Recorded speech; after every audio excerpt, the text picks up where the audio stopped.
नमस्कार दोस्तों, मैं हूं सत्येंद्र सैनी और आप देख रहे हैं यूट्यूब चैनल ऑफ वकील करो। आज की वीडियो में हम जानेंगे कि क्यों हमें सेक्शन 8 कंपनी रजिस्टर करना चाहिए in compare to trust and society.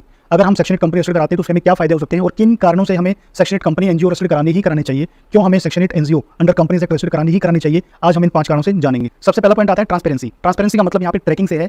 अगर आपकी एनजीओ अंडर सेक्शन 8 रजिस्टर्ड है तो कोई भी पर्सन, चाहे वो आउटसाइड इंडिया सिटिंग है या फिर इनसाइड इंडिया, मतलब देश में सिचुएटेड है, देश में बैठा हुआ है, तो कोई भी पर्सन इजीली आपकी एनजीओ को ट्रैक कर सकता है। वो देख सकता है कि एनजीओ का रजिस्ट्रेशन नंबर क्या है, एनजीओ किस नेम से रजिस्टर्ड है, एनजीओ का ऑफिस एड्रेस क्या है और एनजीओ में कौन-कौन से पर्सन डायरेक्टर्स हैं और किस किस डेट को ये पर्सन डायरेक्टर कंपनी में रजिस्टर्ड हुए थे, एनजीओ में रजिस्टर्ड हुए थे। तो ये सारी डिटेल्स इजीली कोई पर्सन ऑनलाइन mca.gov.in पर जाकर के इजीली ट्रैक कर सकता है, जो आपकी एनजीओ की ट्रस्टवर्दी को बढ़ाता है। नंबर 2 पर आता है प्रायोरिटी। अगर आप सेक्शन 8 के अंदर अपनी एनजीओ को रजिस्टर करते हो तो सेक्शन 8 का मतलब है आपकी एनजीओ कंपनीज एक्ट में रजिस्टर्ड हुई है और जो भी फंड्स सीएसआर के थ्रू, मतलब कॉर्पोरेट सोशल रिस्पांसिबिलिटी के थ्रू जो भी फंड्स आते हैं, उन फंड्स में आपकी एनजीओ को प्रायोरिटी मिलती है क्योंकि वो फंड्स कंपनीज ही इशू करती हैं। नंबर 3 पर आता है वन नेम लाइफ टाइम। जी हाँ, अगर आप सेक्शन 8 के अंदर अपनी कंपनी रजिस्टर कराते हैं इन दैट सिचुएशन, तो आपकी जो एनजीओ है वो बेसिकली एक स्पेशल नेम से रजिस्टर हो जाती है और उस नेम को कोई भी पर्सन लाइफ टाइम के लिए कॉपी नहीं कर सकता, जबकि ऐसा सोसाइटी एंड ट्रस्ट में नहीं होता, क्योंकि society and trust state level पे, लोकल लेवल पर रजिस्टर होती है। डिफरेंट लॉज एवरी स्टेट में एप्लीकेबल होते हैं, तो उन स्टेट लॉज के हिसाब कोई भी पर्सन दूसरे स्टेट में जाकर के सेम नेम से एनजीओ ओपन कर सकता है। ऐसा सेक्शन 8 के अंदर नहीं होता। अगर सेक्शन 8 आपने रजिस्टर करी है तो इन दैट सिचुएशन आपके नेम को कोई भी कॉपी नहीं कर सकता। नंबर 4 पर आता है इजी एडिशन और removal of directors and members. अगर आपने सेक्शन 8 एनजीओ को अंडर कंपनीज एक्ट रजिस्टर कर लिया है तो कभी भी आप किसी भी टाइम इजीली किसी भी डायरेक्टर्स को ऐड कर सकते हो, किसी मेंबर्स को ऐड कर सकते हो, इवन किसी मेंबर और डायरेक्टर्स को इजीली रिजाइन करा सकते हो।